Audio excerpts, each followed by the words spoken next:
to our next live panel at the Centre Court MBA Festival. Some of you have just been in the chat rooms with the admissions teams from London Business School and Cambridge Judge. And then following this session, there'll be the opportunity to talk to those teams from the Yale School of Management and from Michigan Ross. But we've done this festival with a great session, talking with all those admissions directors on how to shine, thinking about your background and the self-reflection that is involved in applying to business school.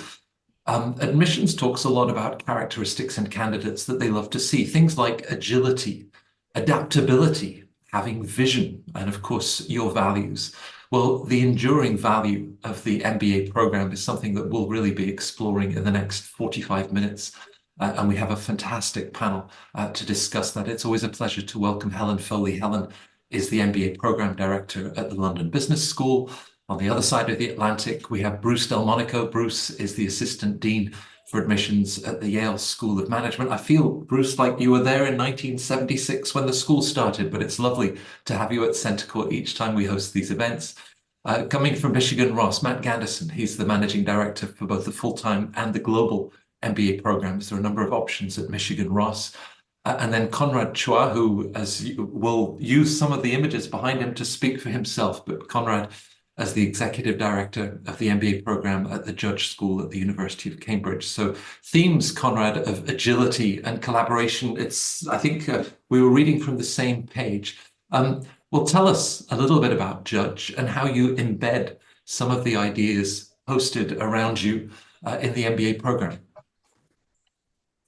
Thanks, Matt, and thank you so much for inviting Cambridge, myself, every year to Centre Court, whether it's on these online events or the in-person ones. We always find it great. Cambridge Judge Business School, we're really a community that bridges business and other disciplines. And we like to think of ourselves as a community that's driven to succeed and that wants to have a huge impact on companies, societies, and countries. And I think if we look at where the world is right now, there's so many huge challenges that we face, whether that's sustainability, climate change, income inequality, and also the advent of AI into our daily lives. So for us in Cambridge, and I think in the other business schools here, we're all thinking about how do we produce the next generation of business leaders who can work better with machines, be more human, collaborate with other humans, and innovate, whether that's in terms of business, in terms of our companies that we work with. Well, you got us off to a very powerful start. Bruce, if I now turn to you, because of course, again, a very mission-driven School of Management at Yale, how do you like to describe the institution to others?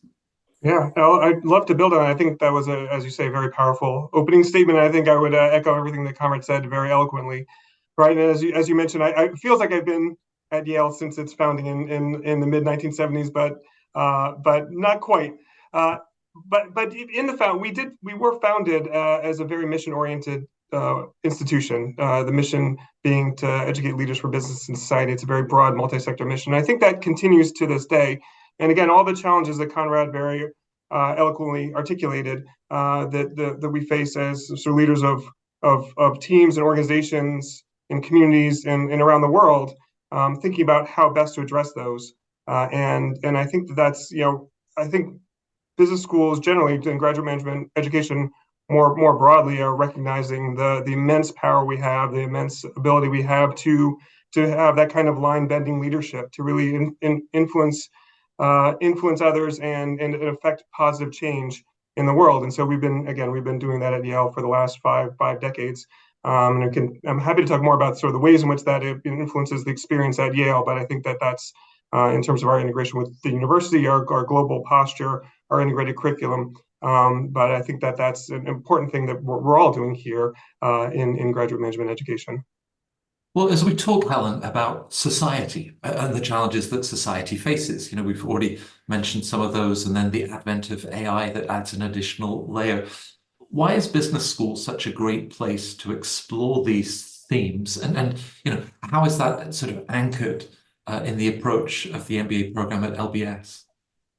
Yeah, thanks, Matt. I mean, I echo what my peers have said as well. I think we all talk a lot about our vision and our mission really being about looking to have impact, and I think that's something that we really focus on really strongly at LBS. And I think from LBS's perspective, one of the key things with our MBA is really taking that time to have a safe space in which to explore some of these things that are happening. So you've got the 2 years on the MBA to really just take a step out of the day-to-day, take that time, that energy, and that focus to look at the challenges that are coming up. But it's all done within this safe learning environment. So it provides this perfect opportunity to try things out, to think about, right, well, what does sustainability mean for business today? And how can I use my time at LBS, within the study groups, within the program, through the academic courses that we're taking, to really try out what that means on a day-to-day basis. The other challenges that we know students are facing around how do you work in this global business world? What does it take in order to be successful, not just as a business leader, but as a global business leader as well?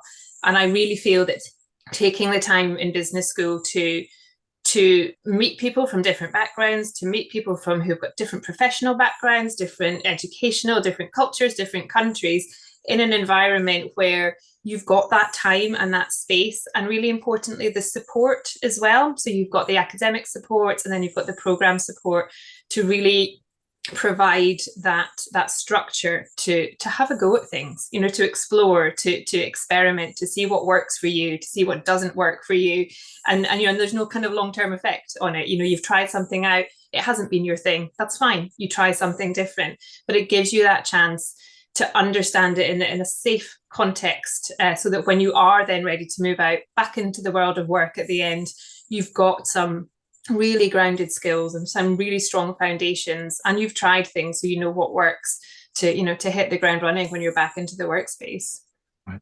Well, perhaps, Matt, our parents were all, by the time we'd reached 18, they were ready to get us out of the house and send us up to college for our undergrad. But it feels that, the return to business school is very intentional. So the safe space Helen described, to explore, to try different things. How do you approach that and provide that environment at Michigan Ross? Yeah, thank you, Matt. And I share the sentiments of all my colleagues. It is a safe space where at Michigan Ross, we actually encourage you to fail a little bit, not fail too much, but fail fast and try new things. I think, you're never going to have these 2 years again to have access to the wealth of the faculty and their deep research and learning from your colleagues from across the globe. I think where Michigan Ross, creates the opportunity to try new things is, take courses outside of Ross as well. We have this phenomenal curriculum. You're not forced into a concentration. We're a large public university where we have, 100 different programs that are in the top 10. So we encourage students to just not focus on business and building their foundation. You're going to do that in your core curriculum, but to take courses that you may not have had exposure to before, or immerse yourself into some sort of action-based learning where it's not even part of a course, but maybe you are participating in a hackathon, or you're in some sort of crisis simulation where you challenge yourself, you push yourself, and you work and get feedback from others, and without concern that this is going to impact you in your career, right? Because it's a safe space. So I think creating opportunity for students to take these courses or participate in events, and knowing, once again, to my colleagues, it's a safe space where feedback is welcome and perfection is not the goal. It's about growth and learning. So, and I'm sure my colleagues also have this similar opportunities where take courses outside of your core competency. This is the time to test yourself and to grow and to have that growth mindset. Well, within that growth, Conrad, we often use the word transformation, whether at Judge or any of the other wonderful business schools on this panel.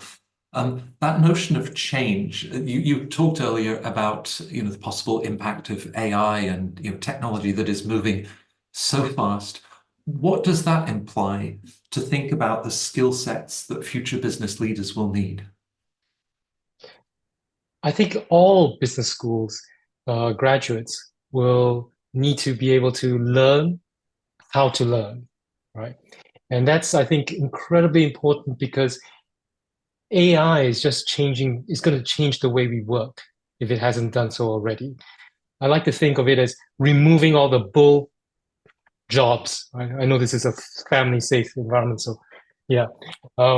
So then it behooves leaders to think about, well, how do I change myself? How do I change others so that we can bring out the best in people? We don't have to do all that kind of work that a machine can do, but we then have to raise our game and be more human, right? And bring a lot of that qualities like collaboration, empathy, communication, much more to the fore, because we now have more time, but also a lot more space where those kind of qualities are going to be the things that distinguish a mediocre leader from a great leader. And I think that's where we, everyone here, all the business schools here, are really thinking about how can we get our students to reach those levels. I can promise you, Bruce, when Conrad on the weekend would go to see his beloved football or soccer team, the language was even more colourful. No, this idea of Yale as a school of management, Right. this fusion between business and technology. So, maybe I don't code. I think about, analytics and AI, and it hasn't been my field. Now, how are you bringing those two together to provide, again, the skills to be able to manage in such a fast evolving technology landscape? Right. Yeah, and that's an important question. I think it's going to be always with us. The technology and innovation are always a part of the world of leadership. You can go back, and not to wax poetic, go back to the invention of the wheel and the combustion engine, and there's always change, there's always technology, and I think a lot of the students who are coming to us maybe have been on the front lines of that technology. They've been kind of they're engineers or coders, or they've been sort of doing the frontline work. And what they're coming to the MBA or coming to sort of get graduate management education more broadly to transition from that sort of the line work to the leadership work. And so it's an interesting balance. And to Conrad's point, you have to manage both, be able to manage both people and ideas. And some people are better at managing people, some people are better at managing ideas. And you need to kind of be adept at doing both. And so at Yale, and I'm sure the other schools, when you're thinking about technology in particular, we have, for example, Kyle Jensen, who leads our entrepreneurship center and is himself a tech entrepreneur. He teaches a course, for example, called Product Management in Technology, to teach you how to be the students how to be a project manager at a technology firm. And so the idea is you need to know enough coding to be able to speak to the engineers. You're not going to be doing that work yourself, but you need to be conversant and fluent. And then you learn how to then be the manager of that work. So it's a balance of having some fluency in the technological pieces and the technical pieces, but then also, to Conrad's point, layering on the people management, layering on the collaboration, layering on those the kind of the softer pieces of it. And so even for example, another course, working with large language models, we have a course there that Kyle also teaches, and that's AI and sort of large language models. That's huge, and it's one kind of technology, but it's also a very transformative one. So there's a balance between learning sort of the hardwired piece of this particular innovation, this particular technology, and then the software piece of how do we instill innovation and in our organization more generally. And so having that balance is, I think, is an important part of the experience I'm sure at all of our MBA programs. Right. The ripple effect, Helen, that language models that might have been built on the West Coast or some technological advancement in Mumbai, but these then have global implications. So adding that next layer for all of the MBA students at London Business School to prepare them for this very global nature of business today. So how do you build that environment for them to look at perhaps the micro problem on the macro scale? Yeah, it is another challenge, and I agree completely with what Bruce was just saying about finding this balance. But it's like the academics and the leadership skills are now not enough. It's having that knowledge of the hard skills as well, and then you add on that layer, as you say, of we're from all over the world, and business is so global now.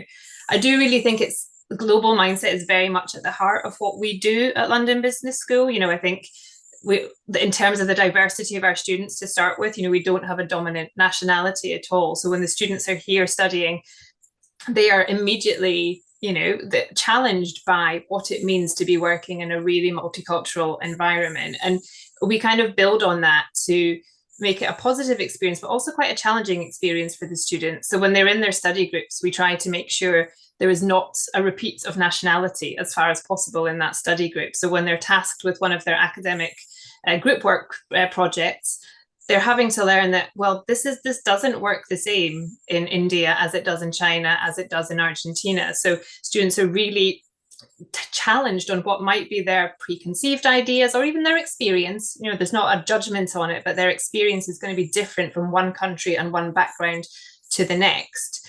So the study groups can be really hard. You know, it's a great kind of welcoming experience of meeting all of these fantastic people. But then the crux of it is that the work's really hard when you're working with people who view things in an entirely different way than you do. So we do support our students with group coaching from the very beginning to try and learn what it means to be working in this environment, where the challenges are going to be, how to approach this. You know, student study groups do fall out every year, or you know, they do butt heads because it's just so different from one place to the other.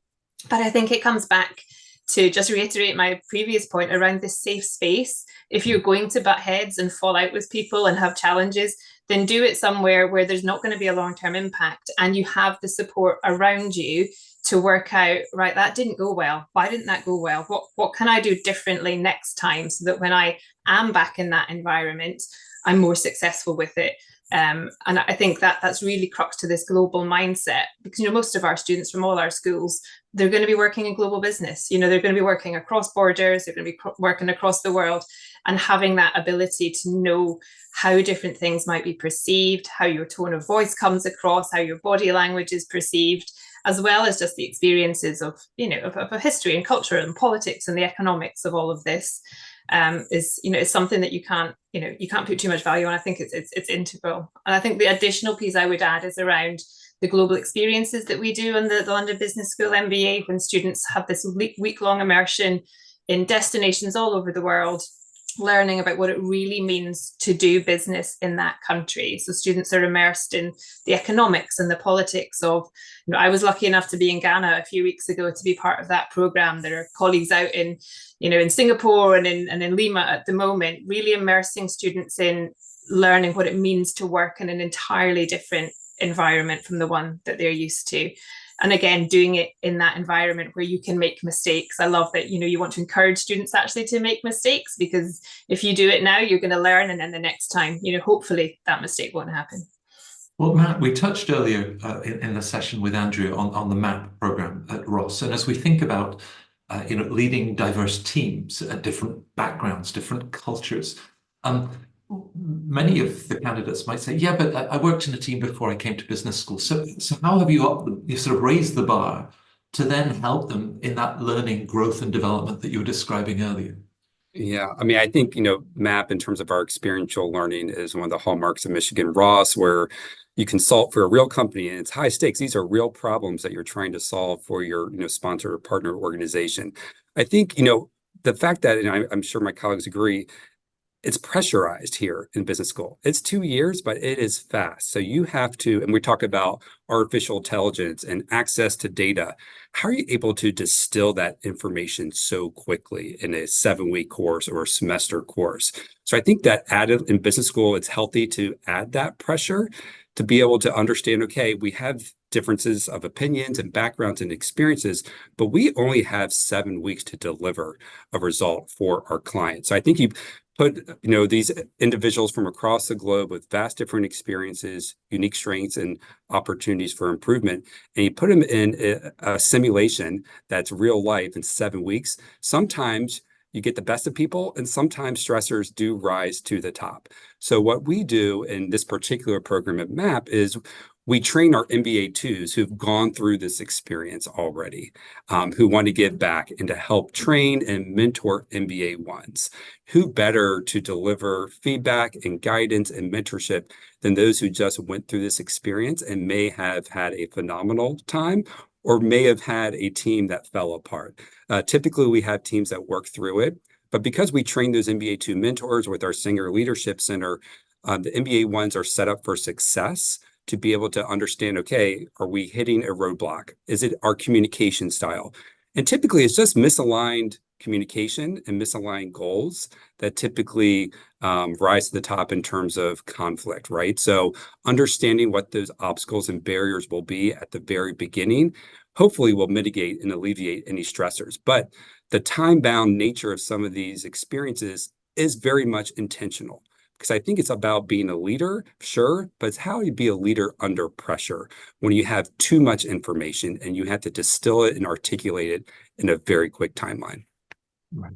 So one of our very sharp-minded viewers, Matt, when they apply to Ross later this year, will indicate to your colleagues in the admissions, I took exactly 7 weeks, 49 days to put this application together. Now you can see what I can do in 7 weeks. How does that come across? Within all of this, and Conrad, you were speaking to AI earlier, in a week where Elon Musk is challenging the board at OpenAI on their stance and some of their behavior.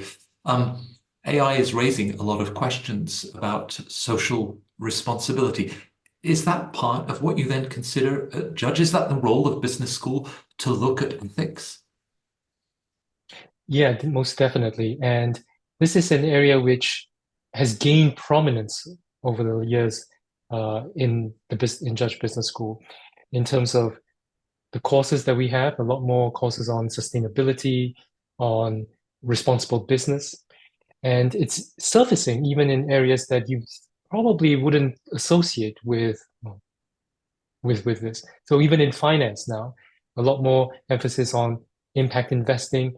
And this year, one of our electives, the purpose of finance, won the Financial Times Responsible Business Teaching Award, where it was really getting people to think about actually how can finance help the world solve issues like climate change or income inequality, bringing it back to the basics and taking away all the fancy financial engineering. So I think definitely business school has a huge role to play in preparing graduates for this, but also even our much larger alumni communities to keep them up to date with what's going on and how their work in the careers should be thinking about sustainability and justice and equality. Bruce, the School of Management has a well-deserved reputation around nonprofit healthcare. The list is actually very, very long. But I wonder, the extent to which you then look at whether it's business, NGOs, public policy. Again, the opportunity in an MBA classroom to bring together so many different stakeholders and reflect on this. Right. I think that's right. And I think, and Matt also, I think in particular, talked about reaching out beyond the confines of the business school to the larger university and kind of drawing from different resources that exist throughout the university more generally. And that's how our experience is structured actually in our core curriculum. It's about the stakeholder perspective. So it's not we try to break down functional silos that exist within an organization, even within an industry, and think about how you, as a leader, you need to work across disciplines or across functions to be successful and to have impact. And I think it is, I think it is, increasingly a relevant way to think about how to lead and to manage. 50 years ago when the MBA was, the traditional MBA curriculum was first created. I think most people had careers that were very discrete. You graduate from an MBA program, you were hired by a large multinational corporation within a particular department. You worked your way up within that department. You didn't need to think about how things worked more generally in the organization or more broadly. And now our graduates are having much more fluid careers. They have to think much more broadly and really kind of integrate lots of different aspects of their organizations into their work. So I think that's an important part. And again, at Yale, that's part of our core curriculum, the stakeholder perspective. That's part of how our students choose electives. They can take as many electives as they want throughout the university. And so I think that's an important piece of the experience. I think that's what others here have shared as well about their experiences. And there's, again, Matt talked about the experiential piece. It's not just about kind of learning in the classroom, but it's about learning by doing to a large degree. But I also, if I could, just echo what Conrad spoke about in terms of sort of ethical business practices. And I think that's an important aspect of it too. And I think that's where, again, when you think about integration, it's not just about having discrete courses on things like ethics in business. It's about how to think fundamentally about your role as a leader and as a manager, and baking that into the core aspects of what you do. And so I think that we try to sort of weave those considerations, and I think others do as well. But we have specific courses, obviously, in terms of in terms of impact investing, or sort of ESG, or sustainability and healthcare. But also weaving those considerations more generally into the core curriculum. So, for example, our core course we call the Investor, which is our core finance course. We think about is shareholder value the metric against which you need to think about your performance? What are the other metrics you can think about? What other considerations do you need to incorporate into how you think about your sort of investing goals and successes? And I think that's. And so the fundamental insight is that there was actually a researcher at Yale at one point who, I have a legal background, and so this resonated with me, who in their research discovered that conflict of interest waivers actually don't reduce conflicts of interest. What happens is people sign the waivers and they think, okay, now I can conflict away because I signed the waiver and I'm good. And I think it's a similar type of thing when you have, if you say, okay, we're going to teach ethics over here, the implication is the rest of what you're doing is business, but you don't need to worry about ethics. And that's why it's important in what we do at Yale. You need to fold those considerations into all the courses you're teaching. And so it's not extra business. It's not outside of business. It's part of business. Right. So nothing is hermetic, it's all very porous. And as we think, Helen, about boots on the ground in Ghana, or of course the ability of the LBS students to read a balance sheet as they think about shareholder value, but beyond discounted cash flow, the soft skills, maybe it's not the right word, but as we think about communicating, collaborating, emotional intelligence, how do you embed that in the program? Yeah, it's a really good question. And I think it's the embedding, I think, is the really good word there. To Bruce's point, I don't think ESG can be seen as an add-on to anything. It has to be integral to what we're doing. And I would apply that same logic to the soft skills or the interpersonal skills, or however we want to talk about them. We know that academics and knowledge just simply isn't enough, that we need to be making sure that students are equipped with those soft skills that they need. So at London Business School, this is really embedded throughout the whole programme, both in terms of academics and then outside of kind of the co-curricular stuff as well. So on the academic side, we have the very first course that our students take is Global Leadership Assessment for Managers, which is a real kind of immersive, introspective opportunity for students to just look at themselves and become aware of where their strengths and their weaknesses are, to design a personal development plan so that equips them right from the very start so that they can make good choices. I think we've mentioned already that there's so much in the 2 years. 2 years seems like a lifetime when they start, but actually the amount on offer, we really try to support students in picking and choosing what's right for their values and their priorities. And I think skills is critical to this. Some students will be very strong in some areas already, and they'll want to build on that because that's where their strengths are. But they also need to be able to identify where they need to, where they maybe haven't had experience before. And we know that communication is key to a lot of this. I think to speak to the human side that we really need to value kind of in the face of AI, to be really looking at, right, well, what are the skills that are very human and will stay human, or we hope will stay human at least. Communicating with impact is a big one of these: strategic decision making, emotional intelligence, and we offer all of these workshops as a mandatory element of the program throughout year one, and then further things into year two for students to learn the theory from our academics, to start to practice it in the academic classroom, but then to have these workshops again in small groups to try these things out, to say, what does it mean to communicate with impact, and for students to know. A lot of students will think they're already doing that very successfully before they come to business school. And then there's a bit of a steep learning curve when they realize, oh, I'm not actually as good at this as I thought I was. And then, we have that opportunity to reinforce the value of these skills and do it whilst they're here, use it in their interviews for internships and for full-time recruitment, and then go back out into the world to use these skills successfully. Right. So perhaps, humility and leaving some of those preconceptions at the door. I'm just thinking, Matt, of the architecture of the MBA program, the core curriculum and electives, and Helen is describing a program, Global Leadership Assessment for Managers. So GLAM is the acronym. Of course, GLAM is going to jump out on any curriculum. But how do you think about putting a program together and then students, importantly, making it very personal to where they want to grow? How do you put these pieces of the puzzle together?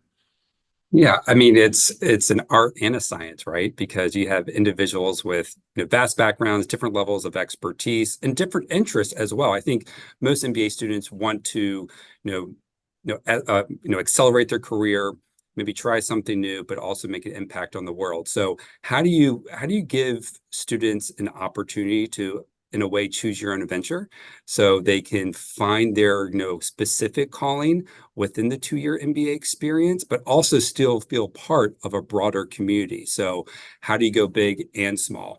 And I think it's really, we create opportunity to build communities within a community. So, the way we develop our program, you're in sections as you join the MBA program. So you really have a tight-knit community of your 75 to 85 students in your core class. So you really start to develop those relationships. But we're very intentional from course to course or term to term that students actually don't remain on the same team, but they're constantly changing teams to give them more and more exposure to different individuals, different working styles so they can challenge themselves and understand, how are you agile? How are you resilient when you have different meetings, working with different individuals with deliverables very quickly? So we think of the community in terms of the entire Ross community, the entire community, but we're very intentional in terms of the sections, the club leadership opportunities. We're very much a student-led organization. So students also find, their peer group within affinity groups and professional groups, so they can have a smaller community within a somewhat big community, especially the University of Michigan. With all the phenomenal resources of a large public university and alumni network, it can be very overwhelming. But that's okay, because you can find your niche of people who have similar interests and backgrounds. So it's an art and a science. We try to make sure people feel part of the Ross community and the university community, but we're very intentional in terms of the co-curricular opportunities with clubs, student leadership, and voluntary workshops where individuals still feel part of a small group.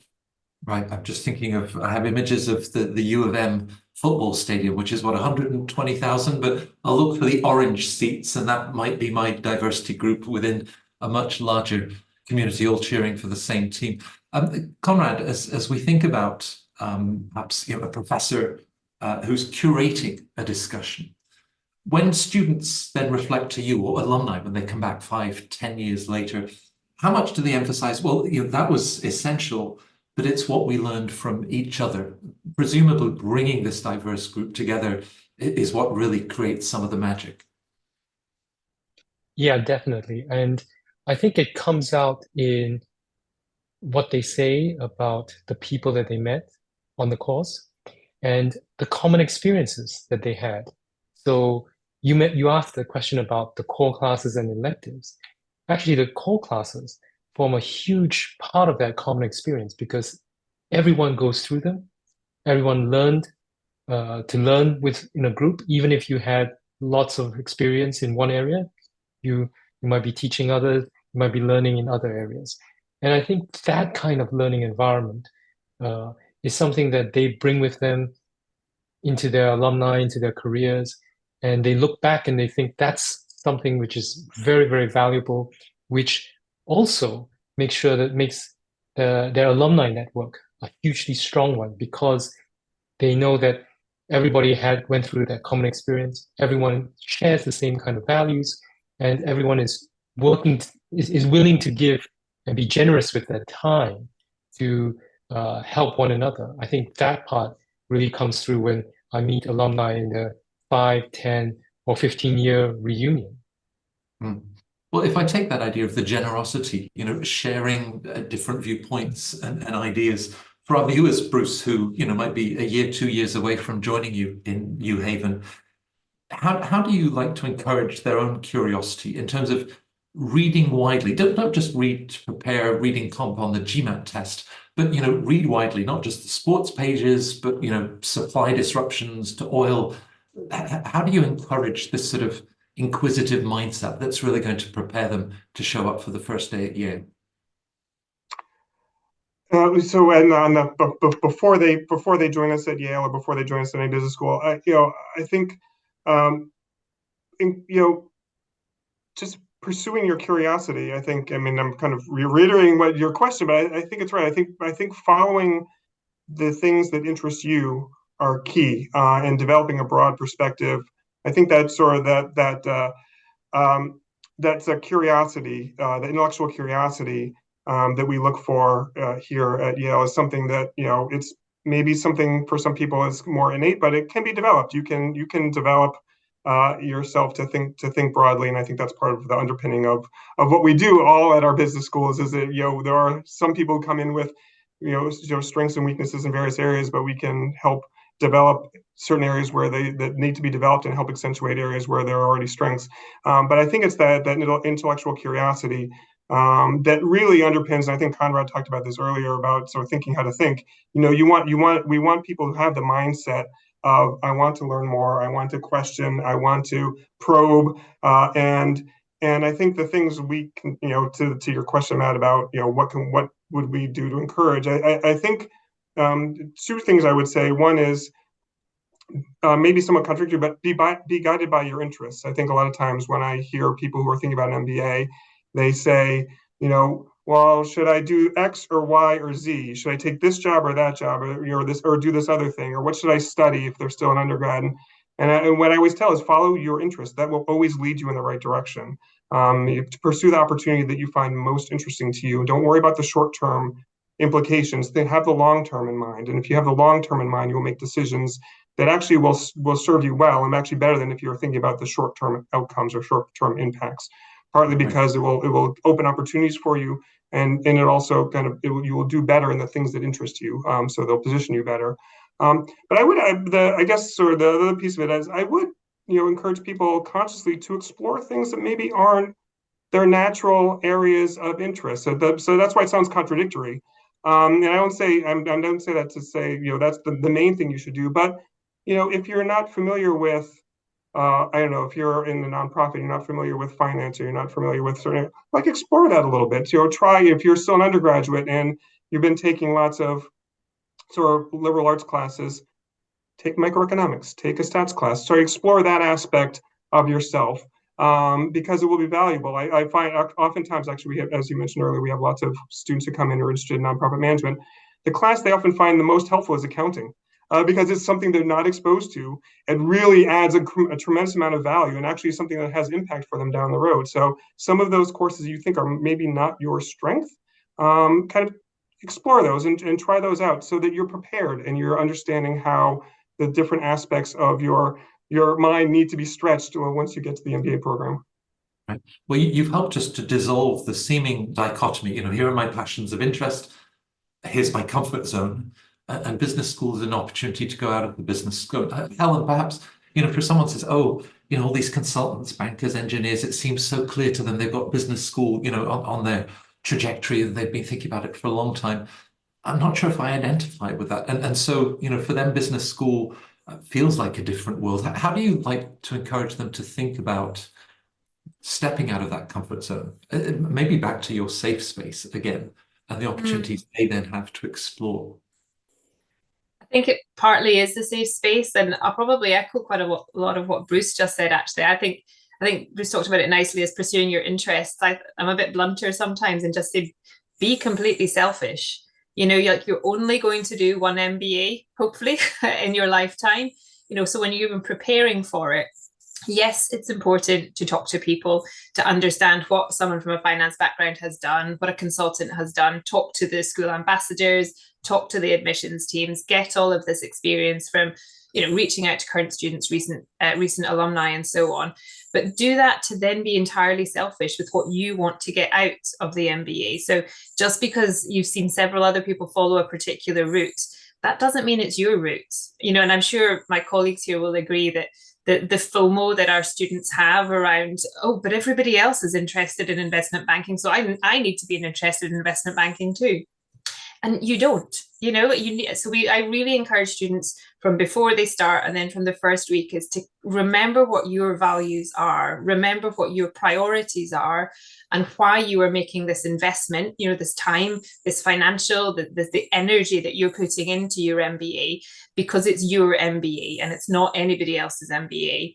So whether that means that, you're a racing car driver or a former ballet dancer or have worked in investment banking or consultancy, whatever it is, this is about what you are trying to get out of this.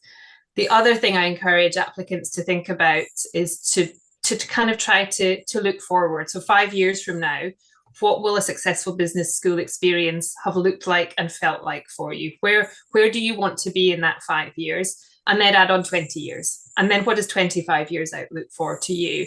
And try and kind of then back step a little bit, right? Well, if that's what I want to look like, feel like, be like in 5 or 25 years' time, what do I need to spend these next 2 years at business school concentrating on and focusing on? And that doesn't mean you can't change what you're doing in the 2 years. I mean, I think half our students change their mind entirely from what they thought that they were going to do.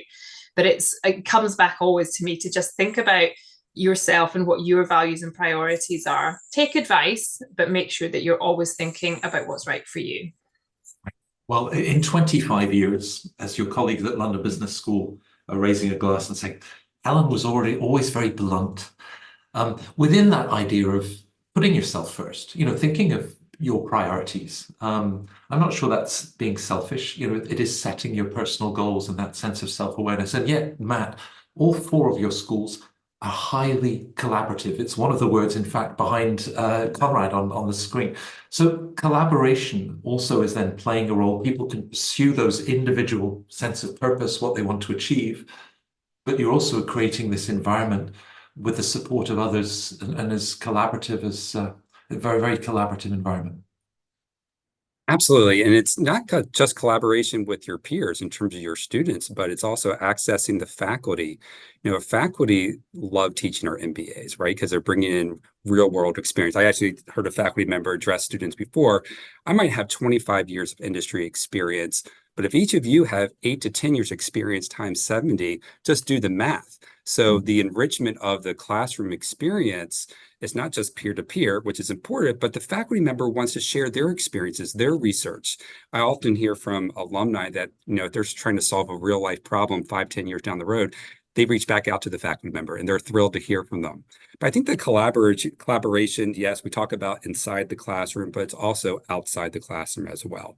Whether it's, the MBA Council, we've gone through quite a few global crises over the past 12 months. And as a student-centered program, it puts a lot of pressure and responsibility on our student leaders to collaborate with one another, to collaborate and represent the student population, but also to engage with the dean suite and faculty members. So the collaboration, oftentimes we think of peer-to-peer, but it's not, it's also with alumni, with your faculty colleagues as well.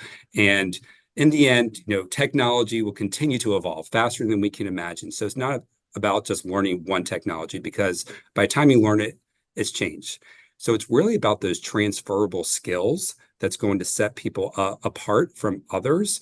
And collaboration is one of them. It's empathy. And I think the more and more technology reliant we become and automation is pervasive, I think Conrad mentioned this at the beginning, the more human we become. So the more artificial intelligence we use, I actually think we need to stress emotional intelligence even more. So how do you manage those technologies? In terms of managing people, when the technology is constantly evolving, that could also be very stressful. And which technology do you choose? So managing as a people manager, expectations of where to focus, how to prioritize, how to synthesize information becomes that much more paramount. So this collaborative nature of the business school, those are the transferable skills. You're not going to remember one finance equation when you graduate, right? It's about how was I able to influence? How was I able to tell a story in 2 minutes, whether it's an elevator pitch, what have you? And that collaborative piece goes well beyond just the peer-to-peer relationship.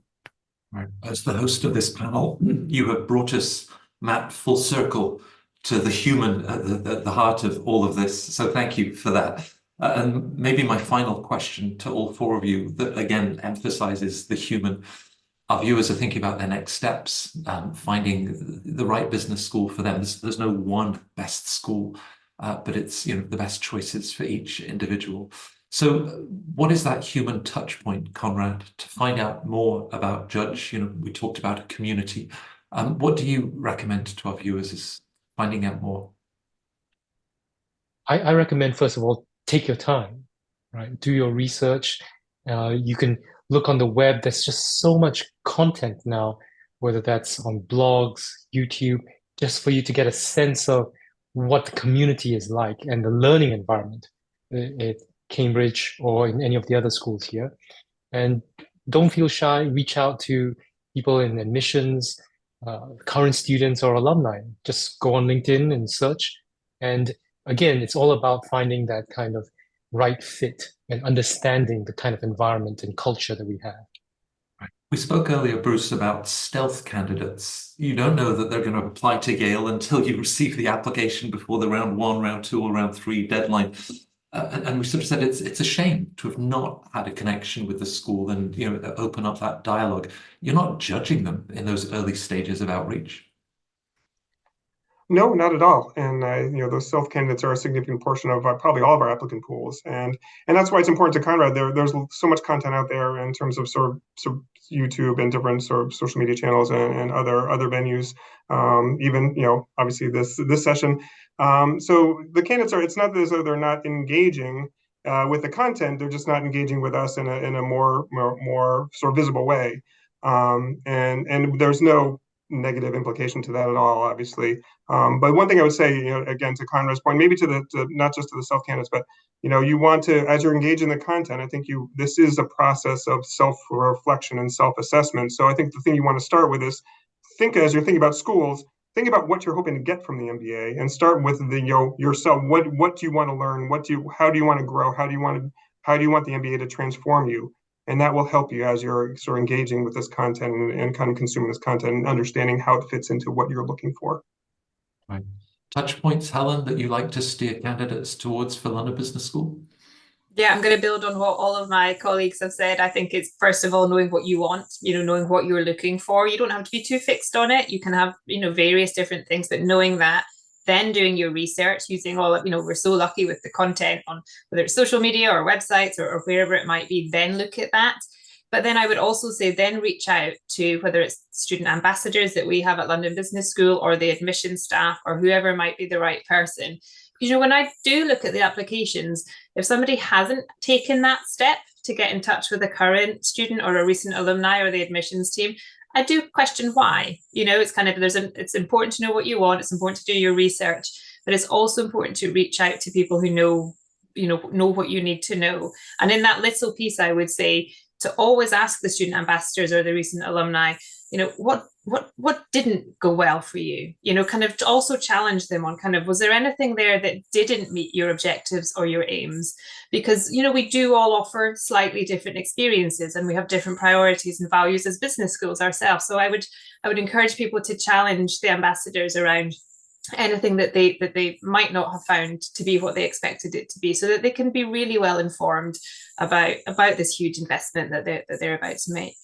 Right. Ross has very loyal, very enthusiastic alums. Matt, in terms of maybe reaching out because there's a connection with pre-MBA professional backgrounds or demographics, any thoughts on, as Helen had said, to really make that a rewarding, a respectful, but a very rewarding exchange with very busy people? No, absolutely. And we're very fortunate, I'm sure similar to my colleagues, that we have so many ambassadors who are willing to give their time, whether they're current students or alumni. And there's hundreds of them, and you can filter by industry, background. So I think being selective in terms of when you want to learn and speak to someone, you're just not putting 30 minutes on their calendar, but you're reaching out to them specifically because they've made a particular career switch, or they're from your home country, or they're currently in industry that you want to enter. So I think being very intentional about that outreach.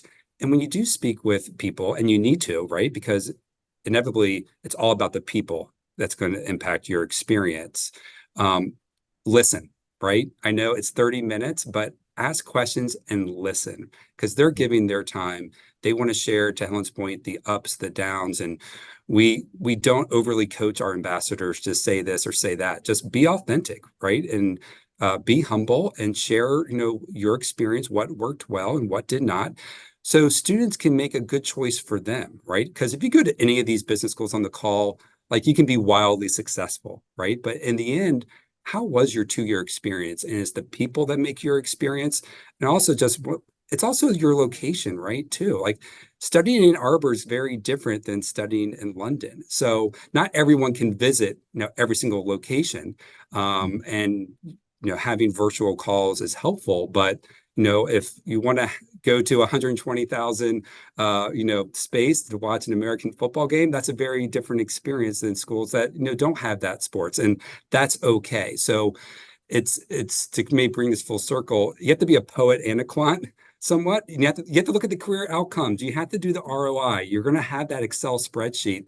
And then once you do that Excel spreadsheet and the school at the top is, you have that gut feeling, then to kind of lean on your gut to understand, am I a good fit? Am I going to enjoy these 2 experiences? Am I going to challenge myself? And it's because of where I am and who I'm with. Right. I think my co-host John Byrne will be purring as we think about being both a poet and a quant, following your heart and your head. You've ensured that the human in the loop, as we've looked at themes of technology and where it might be taking society, but the human that is at the very heart of it. And it begins with the communication, and all of you as wonderful ambassadors for your schools. Thank you for giving our viewers a taste of your institutions, your values, and what that means. I think, it's an open door, and you've really inspired all of them. So Helen, Conrad, Bruce, and Matt, it's always such a pleasure to welcome you to Centre Court. Thank you for this time together. And for our viewers, just one final thought. Of course, we had our earlier chat sessions with LBS and Cambridge Judge, and now it will be the colleagues of Bruce and Matt that will be joining for individual chats for Michigan Ross and for Yale. Thank you very much.